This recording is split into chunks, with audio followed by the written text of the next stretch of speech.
Toziva mazuva akadarika Nyokayemabhunu vakambobatwa vakaitwa zvavakaitwa vakazodzoka ende vageza vakadzoka nezuro vakaanaunza next move. Vakomana vakaita sana Nyokayemabhunu ndo vakomana vanenge vari paground vanenge vachimhanya mhanya vachitaura nevanhu vachiudza vanhu zvekuita vachipa vanhu mainstructions.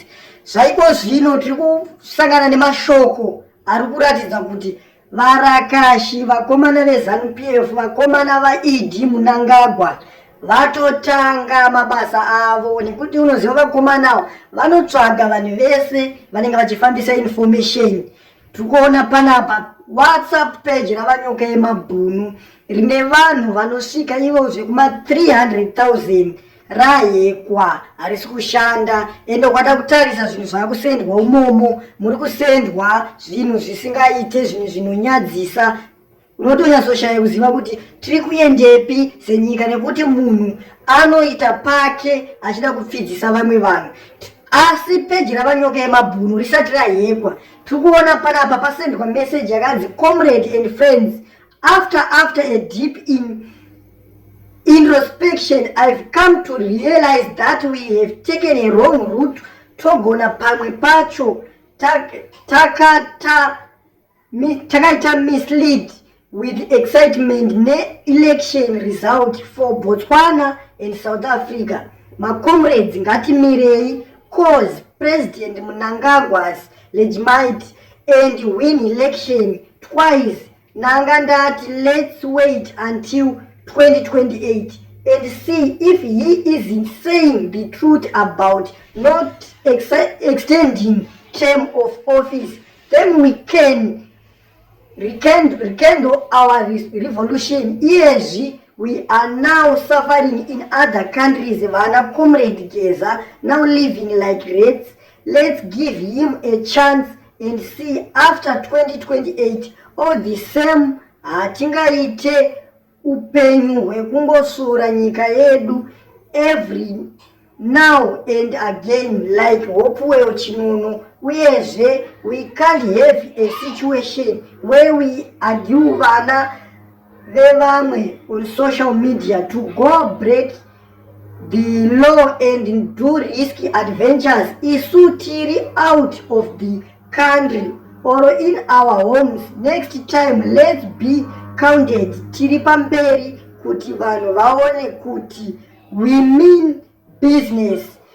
And if musingagone reality but let's entertain ourselves ka hanti ndo papedzisira kusendwa message ende vakomana vacho ndo message yavasenda iyoyo. Vachingopedza kusenda message iyoyo Nyokayemabhunu vanga vasisakwanise kurana grupu ravo ende ivo vacho vabva vabudiswa pasport mugrupu ravo mabva mazotanga kusendwa zvimwe zvinhu zvisingaite zvinhu zvinonyadzisa. Zvimwe zvacho handikwanise kutaura munobva mangoziva kuti kune mamwe mavhidhiyo anosendwa ayaya ndo avanga vakusenda vakomana vacho.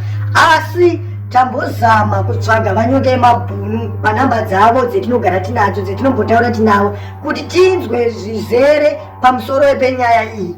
Nyokayemabhunu vacho hatisi kutoziva kuti vari kupi, vari safe here nekuti nhasi wacho hatinombobvira tataura navo asi tatine tarisiro yekuti tichataura navo nekufamba kwenguva. Asi tazoona kuti pane zvazotoitika mugrupu ravo muWhatsApp channel yavo yavanotaura nenyika yeZimbabwe vachironga zvinoita kuti remangwana redu riende kumberi. Tiri kuzama kuvatsvaga Nyokayemabhunu, tikavawana vachatiudza zvizere ende tichavaisa painterview votaura zvaitika. Asi unoziva kuti chinhu chakaita seWhatsApp hachingohekeke zvekudaro ende ukada kutarisa magrupu avanoshandisa magrupu ekuti rinenge rakatolokwa nechekudhara ende grupu iroro vanenge vane vamwe vanhu vavanenge vachitaura navo mugrupu iroro nekuti grupu iri ukatarisa vanhu vanga vane access yekutaura mugrupu iroro vanhu vakaita semaadmin chete.